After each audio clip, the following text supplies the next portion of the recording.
சங்க இலக்கியத்தில் அறம் கொடைங்கிற தலைப்பின் கீழே உள்ள செய்திகள் பார்க்கலாம். செல்வத்து பயனே ஈதல் அப்படிங்கிறது புறநானூற்று பாடல். இதை சொன்னவர் பார்த்தீங்கன்னா மதுரை கணக்காயனார் மகனார் நக்கீரனார் சொல்லியிருப்பார். எழுவரின் கொடைப்பெருமையை குறிப்பிடும் நூல் எதுனா சிறுபானாற்றுப்படையும் பெருஞ்சித்திரனார் பாடல்களும். சேர அரசர்களின் கொடைப்பதிவாகவே உள்ள நூல் எது அப்படின்னா பதிற்றுப்பத்து.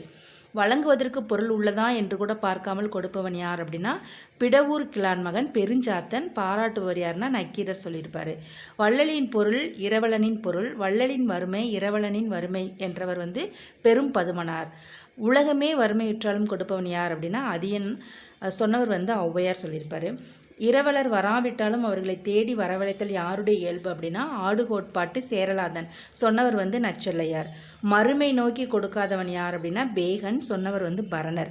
நாடி வந்த பரிசிலன் பொருள் பெறாமல் திரும்புவது தன் நாட்டை எழுந்த துன்பத்தை விட பெருந்துன்பம் என வருந்தியவர் குமணன் சொன்னவர் பெருந்தலை சாத்தனார்.